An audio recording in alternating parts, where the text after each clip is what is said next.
Yang Livina udah sembuh ya, alhamdulillah. Dia overhead ketika hanya menggunakan AC ya. Sekarang alhamdulillah udah sembuh. Kemudian untuk ini Nissan Evalia, dia bongkar mesin ya, korban overhead juga nih, korban overhead sampai si metalnya nggak tahu apa, suara ketukan dari bawah keras banget ya. Kemudian ini penyakitnya sama dengan Nissan Livina ya, mungkin lagi musim ya, hanya menggunakan AC di overhead, tapi kalau nggak menggunakan AC aman.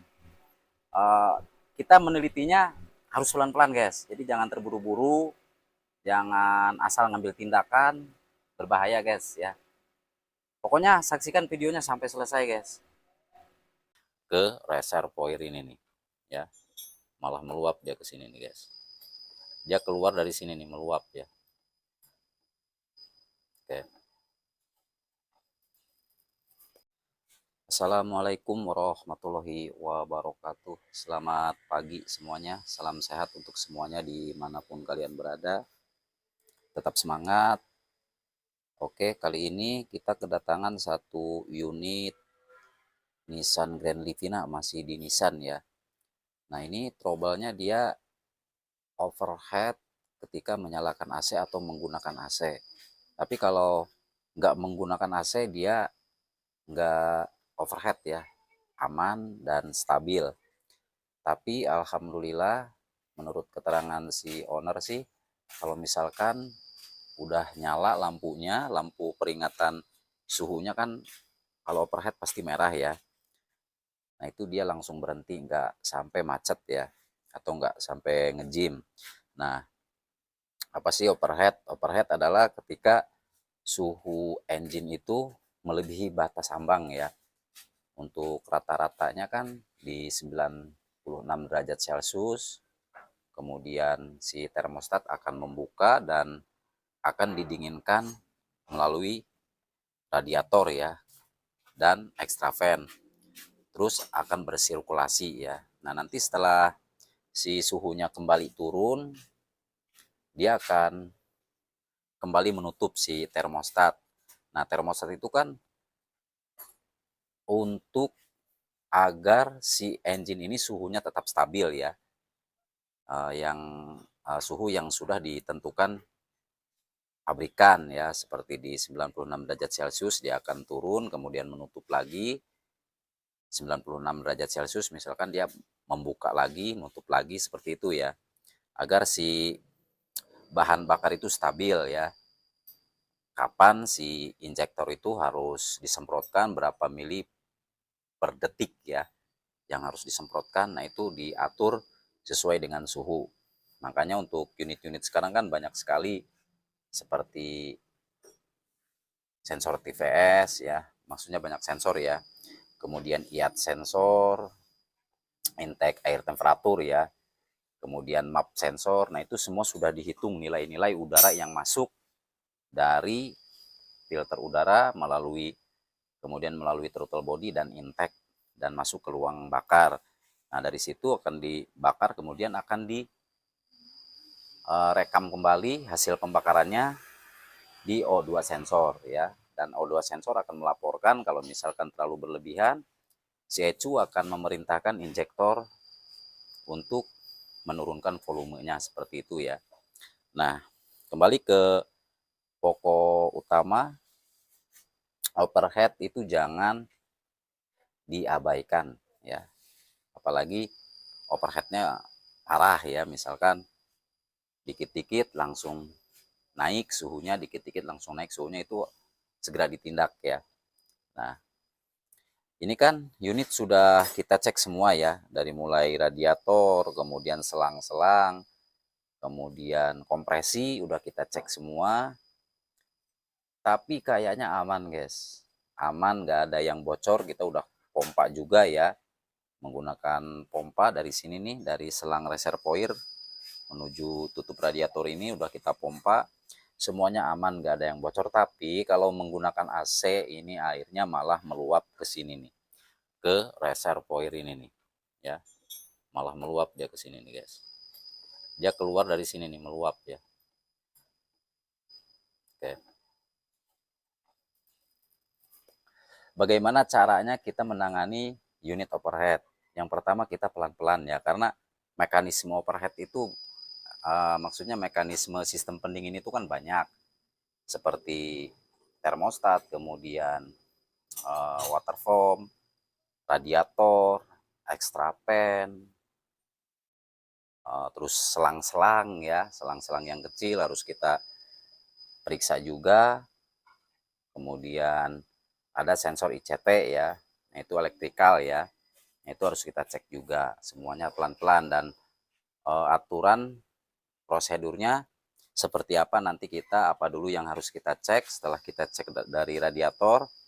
Kalau misalkan aman di sini nggak ada gelembung udara, kita ikutin video selanjutnya guys. Next, oke sudah kita bongkar bagian-bagiannya ya. Ini proseduralnya ya. Karena apa? Karena si unit ini overhead ketika menyalakan AC atau menggunakan AC, padahal kita udah mengecek semua selang-selang, nggak ada yang bocor ya. Sudah kita pompa sesuai dengan prosedural ya. Kemudian kita sudah cek juga dengan cara cek konyol, kita menggunakan botol kemasan minuman kayak gini, terus dihidupkan mesinnya, sama sekali nggak ada gelembung-gelembung udara sedikit pun ya, artinya tenang airnya ya. Tapi si unit ini overhead. Dan ini termostatnya sebelah sini guys, dekat dinamo alternator ya.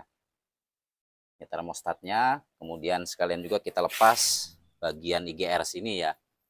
Nah ini radiator kita servis juga. Ini pipa-pipa yang ini nih, yang dua ya, satu, dua. Dia untuk oil cooler si transmisi maticnya ya. Dan transmisi matic juga bisa terjadi overhead ya, sehingga si mesin jadi ikut overhead seperti itu guys ya.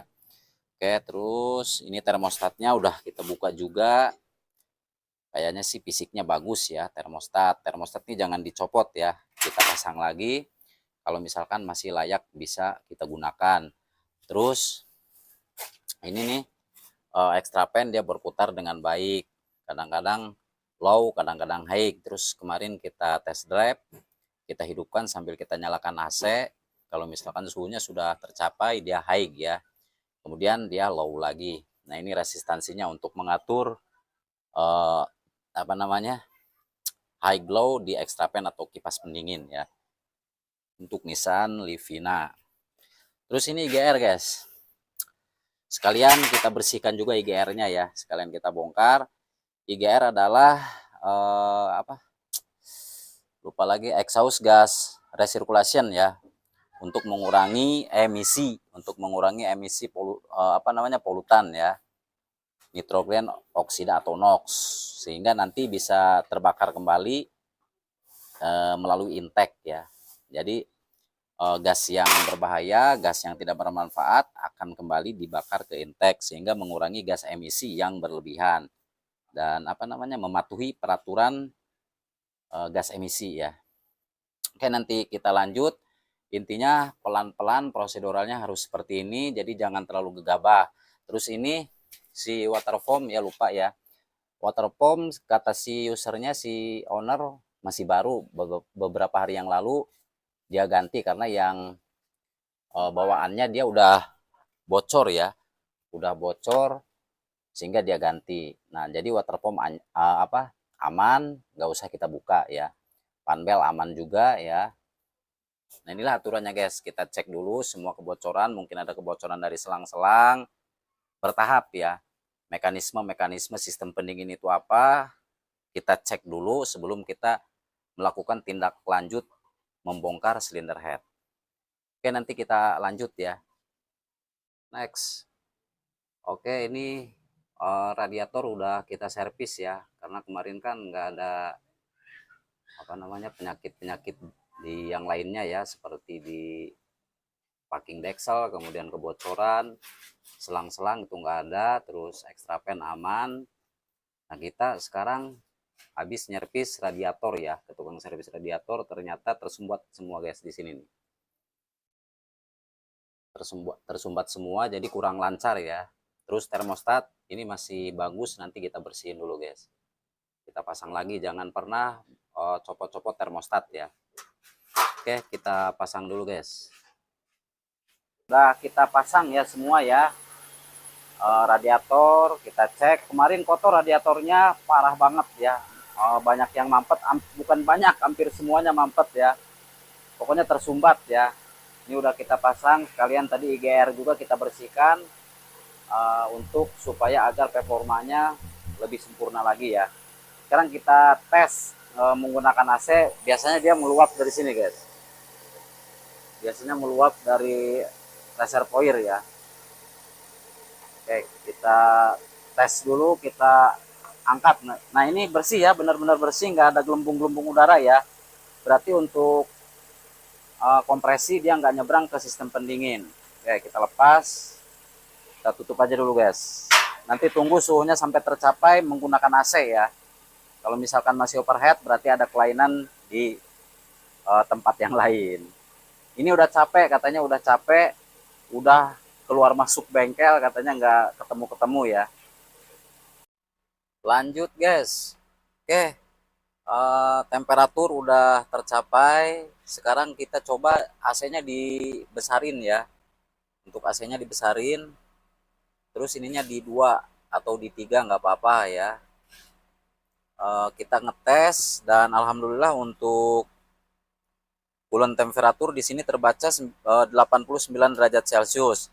Kemarin kan kalau kita sambil geber-geber kayak gini nih, sambil menggunakan AC, dia overhead ya, meluap dari reservoir airnya.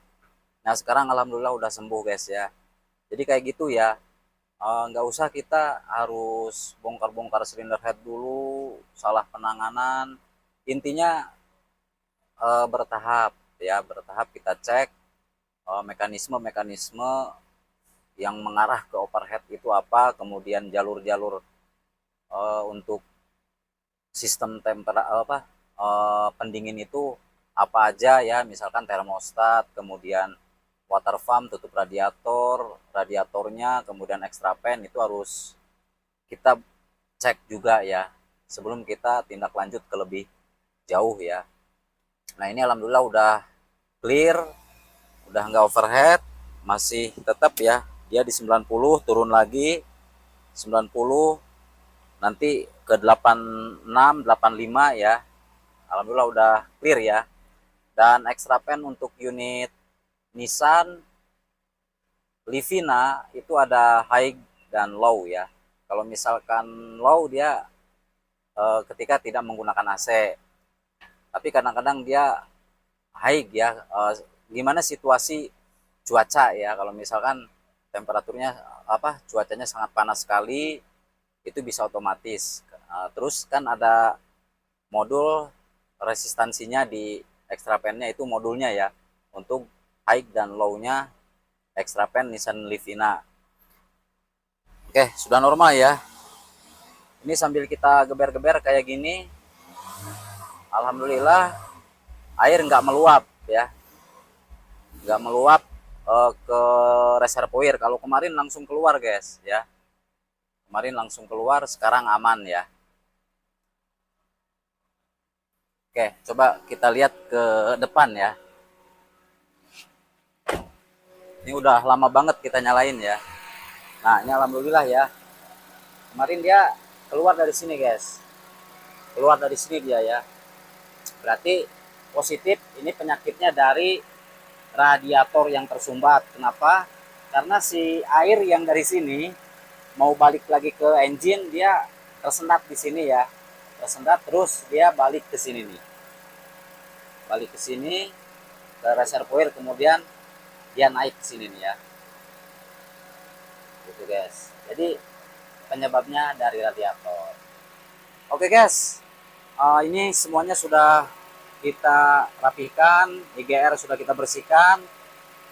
Pokoknya hati-hati, analisa overhead itu nggak gampang ya, pelan-pelan. Banyak sekali yang harus diperhatikan, mulai dari kebocoran-kebocoran selang, kemudian termostat macet, water pump yang terkikis, baling-balingnya habis, bocor dan sebagainya, radiator tersumbat, tutup radiator yang nggak normal, kemudian sensor ICT dan sebagainya harus diperhatikan. Oke, semoga bermanfaat. Saya Andika Motor, masih tetap dipancarluaskan dari Desa Sinangayu, Kecamatan Saketi. Kabupaten Pandeglang, Banten, Indonesia. Pamit undur diri. Assalamualaikum warahmatullahi wabarakatuh.